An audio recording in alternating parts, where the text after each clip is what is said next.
Mereka ni percaya ada satu orang hakim. Hakim ni nama dia Dewa Yan Luowang. Mula-mula lepas mati kena jumpa hakim ni dulu. Dia akan timbang. Banyak salah ke, banyak baik ke. Dan dia ada pembantu dia. Pembantu ni lupa, tak tahu apa nama dia. Dia ada bawa buku catatan. Maksud dia pun percaya juga catatan amal. Ada buku catatan, ada dewa yang akan timbang itu. Seterusnya mengikut agama Hindu. Mula-mula selepas orang mati, roh dia akan jumpa dengan Dewa Yama. Daripada Dewa Yama ni lah datang nama Dewa Yan Luowang tadi. Dekat India nama dia Yama, dekat China nama dia Yan. Dewa Yan Luowang. Mula-mula kena jumpa Dewa Yama. Dewa Yama ni dia warna biru. Kalau kita tengok di tokoh-tokoh dia dalam gambar-gambar dia kan warna biru. Kita teringatlah hadis apa tu pasal Munkar dan Nakir kan. Dia kata Munkar dan Nakir ni hitam biru. Agaknya dia pun dapat maklumat yang lebih kurang sama lah kot. Dewa Yama ni yang pengadil di mahkamah tadi, dia pun warna biru badan ni.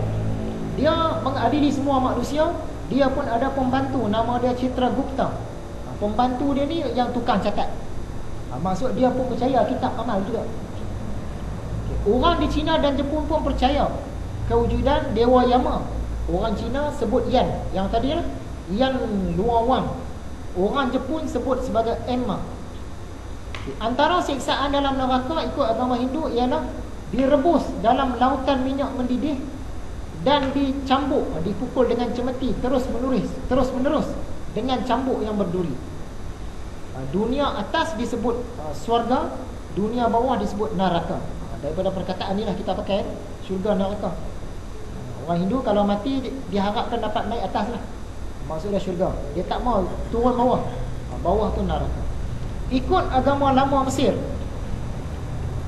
selepas mati manusia akan lalui beberapa ujian.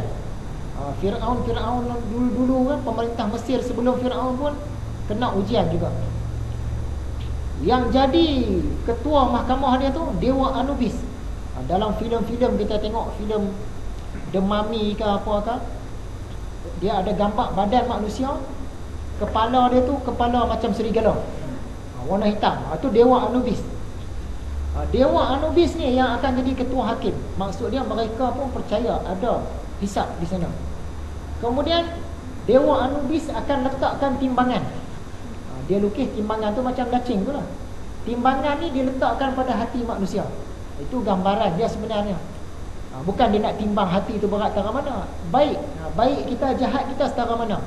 Tapi dekat makam Fir'aun tu, dia lukis macam tu lah. Dia lukis gambar hati, dia buah dacing kat situ, Dewa Anubis kat sebelah. Dia nak cerita tu kan, nak cerita dalam perkataan panjang, dia buat gambar. Jadi siapa yang berat timbangan baik dia akan pergi satu tempat penuh kebahagiaan. Dia tak sebut nama tempat tu, syurga lah tu. Kita faham syurga.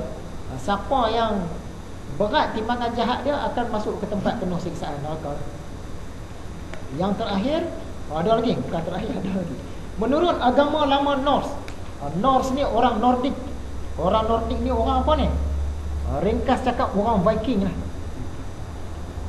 Mereka ni duduk di utara Eropah, negara Skandinavia, Sweden, Norway, Iceland, Denmark, yang atas-atas tu. Kalau dalam filem-filem mereka ada jenis, ada pedang, pakai topi besi, rambut panjang, perang. Yang paling mudah nak kenal tu Thor. Dewa Thor tu kan.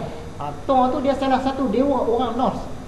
Tapi sampai ke Amerika, hilang dewa dia jadi superhero. ada dia punya tukul. Padahal dia dewa orang Norse ni. Bila sampai masa yang nanti mungkin kita akan sentuh, bila sampai tajuk yang sesuai. Siapa dia Thor ni? Dia Tuhan kah? Dewa kah? Manusia kah? Nabi kah? Apakah? Dia ada kajian dia tu. Thor tu siapa dia sebenarnya?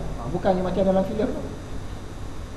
Ikut agama Viking ni, orang yang mati dalam peperangan, orang Viking ni dia suka perang, kan? Dia siapa mati dalam perang tu macam syahid lah, berjihad lah. Siapa mati perang mulia. Jadi siapa yang mati dalam peperangan, sebahagiannya akan pergi ke Valhalla. Valhalla ni satu dewan yang sangat hebat. Dewan ni terletak di Asgard. Asgard ni alam para dewa. Kalau alam manusia ni dia sebut, kalau tak salah Midgard. Alam dewa tu Asgard. Di siapa yang mati dalam peperangan, dia akan duduk di dewan tu. Ringkas cakap syurga lah ni. Duduk di dewan yang hebat tu, bersama dengan dewa tertinggi mereka, iaitu Dewa Odin. Sebahagian lagi yang mati biasa-biasa, dia akan pergi ke sebuah padang rumput yang luas. Taman. Kat sana dia tak ada taman sebab kawasan salji. Dia bagi dia padang rumput tu tempat paling cantik lah. Jadi digambarkan padang rumput yang luas, bernama, nak sebut susah, Folkvanger. Bersama-sama dengan Dewi Freya. Orang-orang jahat akan dihantar ke Niflheim. Daripada perkataan hell ni lah, dia turun ke Britain sana, England sana, jadi hell, neraka. Asal dia tu Niflheim. Niflheim ni tempat orang kena siksa. Jadi kita tengok seimbas lalu, orang Viking, orang Nordic, agama Norse ni pun dia percaya syurga neraka. Orang Majusi, yang ni kita sentuh lah dalam pelajaran yang lepas, mereka percaya lepas mati ada penghakiman. Manusia kena buktikan yang dia punya kebaikan lebih banyak daripada jahat. Kemudian manusia akan lalu sebuah jambatan. Jambatan ni nama dia Jambatan Chinvat. Lebih kurang macam konsep sirat lah dalam agama Islam. Di bawah jambatan ni tadi ialah Druj de Mana. Druj de Mana ni satu dunia yang penuh api. Siapa yang lepas jambatan ni, dia akan masuk ke syurga, akan bersama-sama dengan Tuhan, iaitu Ahura Mazda. Kalau orang tu dia punya amal baik banyak, jambatan yang dia nak lintas tu luas. Tapi kalau amalan jahat dia tu banyak, jambatan dia lagi sempit. Dia ikut yang tu. Di samping itu, masa melintas tu ada satu makhluk yang bernama Vizaresh. Makhluk ni dia duk tarik orang dari atas jambatan tadi. Dia kait tadi. Dia duk kait. Adahlah kita nak lintas susah, dia tolong kait pula nak bagi jatuh. Itu kepercayaan agama Majusi, agama Zoroaster. Dan yang akhirnya agama Kristian. Ikut agama Kristian, alam akhirat memang dia percaya lah, lebih kurang kita. Syurga ada, neraka pun ada. Dalam kitab Wahyu pasal 20 ayat yang ke-10, maka iblis yang menyesatkan itu tercampaklah ke dalam laut api dan belerang itu. Dia cerita hari akhirat nanti iblis akan dicampakkan ke dalam laut api dan belerang. Neraka lah tu, walaupun dia tak sebut neraka. Tempat binatang dan nabi palsu itu ada. Siapa dia tu?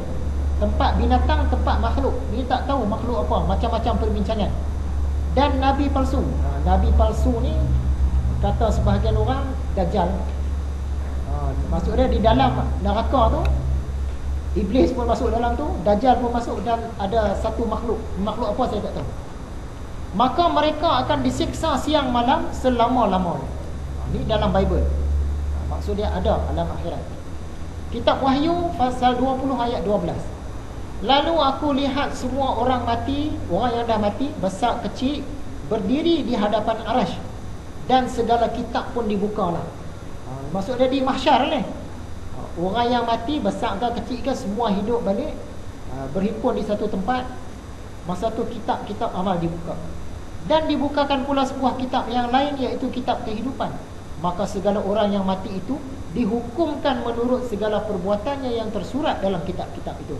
Percaya lebih kurang sama kita je. Dalam Korintus 1 pasal 15 ayat ke-52, dalam sekelip mata pada bunyi sangkakala yang terakhir, kerana sangkakala akan berbunyi, dan semua orang mati akan dibangkitkan dengan keadaan yang tidak akan binasa, dan kita akan diubah. Maksud dia percaya hari kebangkitan, hari kiamat kan. Hari kiamat, kebangkitan semula, ditiup sangkakala, bangkit tu tak binasa dah. Maksud dia tak mati dah bangkit tu. Bangkit yang tak mati dah. Jadi itulah, kita tengok sepintas lalu, bukan agama Islam saja yang percaya alam akhirat ni. Agama lain pun dia juga. Agama Konfusi, agama Buddha, agama Hindu, agama lama Mesir, agama Norse, agama Majusi, agama Kristian, dan banyak agama-agama lain lagi. Rata-ratanya percaya hari akhirat. Jadi yang kita belajar ni, kita seronok sebab apa? Dia dapat kukuhkan keimanan kita terhadap apa yang kita pegang sekarang, iaitu agama Islam. kan? Sebab agama lain pun percaya, tapi mereka kepercayaan mereka, kitab mereka dah rosak dah, tak tentu halal. Yang kita percaya kitab kita masih macam tu lagi. Jadi kita rasa seronok, oh seronok ya dipilih jadi agama Islam ni, sebab Tuhan pilih kan. Tuhan pilih kita hidup sebagai orang Islam. Jadi maksudnya sekadar itu saja. Banyak benda dalam ni. InsyaAllah dalam kuliah akan datang kita sambung lagi, tapi pelajaran lain lah. Dalam kitab Ihya ni, dia nak cerita pasal neraka Jahannam, nak cerita pasal syafaat. Neraka Jahannam dan syafaat. InsyaAllah kita jumpa lah dalam pelajaran yang akan datang. Untuk itu sekian saja, wabillahi taufiq wal hidayah. Assalamualaikum warahmatullahi wabarakatuh.